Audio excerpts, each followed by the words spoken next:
भाई इस वीडियो को आप लोग लास्ट तक जरूर देखना मेरे भाई। भाई कैसे एक बड़े भाई ने अपने छोटे भाई के तलाक होने से देवर बचा जी, लिया आपका मेरे भाई। फोन वीडियो आ को रहा एंड है। तक जरूर देखो। ये लीजिए। भाभी को बेड पे नींद नहीं आ रही थी इसलिए मैं नीचे सो गया। नाश्ता तैयार है एक और लोग पूजा भी पति हो गई है। बेड पे नहीं तो आप सो बेडिंग रहा पर है। आ जाइए। पत्नी तुम भी आ जाओ।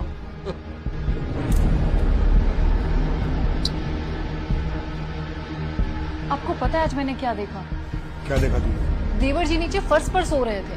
और वो नीचे क्यों सो रहा था? ये तो मैं नहीं जानती, पर मुझे ये समझ नहीं आ रहा कि देवर जी ऐसे वीडियो को बेड पर skip सोने मत की कीजिएगा, बजाय पूरा नीचे जरूर जमीन पर देखिए। क्यों सो रहे थे? और नेहा क्या कर रही थी? नेहा वही फोन पर किसी से बात कर रही थी और उसने जैसी मेरी आवाज सुनी उसने फोन काट दिया। और जैसी मैं उनके रूम में गई, देवर जी मुझे देखकर बहाना बनाने लगे कि भाभी मुझे बेड पर नींद नहीं आती, जमाना आ इसलिए गया। नीचे जमीन पर सो गया था। और उनका बेड तो बहुत बड़ा है, तो उसको नीचे सोने की क्या जरूरत है? और जहाँ तक मैं अपने भाई को जानता हूँ, मुझे पता है उसको बेड पे काफी अच्छी नींद आती है। कहीं उन दोनों के रिश्ते में कोई दिक्कत तो नहीं चल रही? हाँ, हो सकता है देवर जी और उनके वाइफ के बीच में कुछ अनबन चल रही हो। आप उनके बड़े भाई हैं और देवर जी आपसे कुछ नहीं छुपाएंगे। आप उनसे एक बार बात कीजिए ना।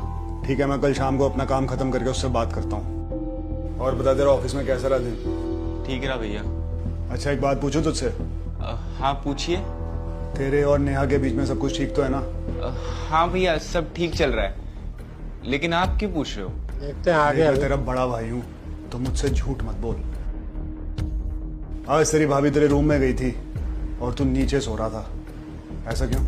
भैया वो मेरे साथ कंफर्टेबल नहीं है। कंफर्टेबल नहीं है मतलब? मतलब ये शादी उसकी मर्जी के खिलाफ हुई है। क्या वो तुझसे प्यार नहीं करती? ये सब आप उसी से क्यों नहीं पूछ लेते?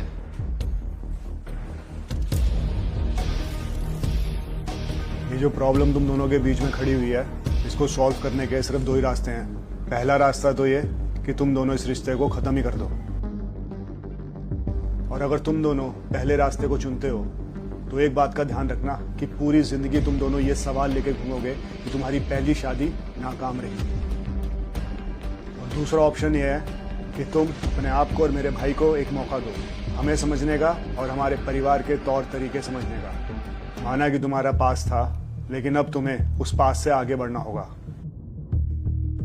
क्योंकि जिस इंसान के साथ तुम्हारा पास था वो ऑलरेडी आगे बढ़ चुका है, वो मूव ऑन कर चुका है, उसकी शादी हो चुकी है। और तुम्हें भी ये बात समझनी होगी कि तुम्हारी भी अब शादी हो चुकी है। अब तुम्हें यहीं रहना है, यही तुम्हारा परिवार है और तुम्हें यहीं एडजस्ट करना है। हम सब तुम्हारी फीलिंग्स की भी कदर करते हैं। हम मानते हैं कि ये परिवार तुम्हारे लिए नया है,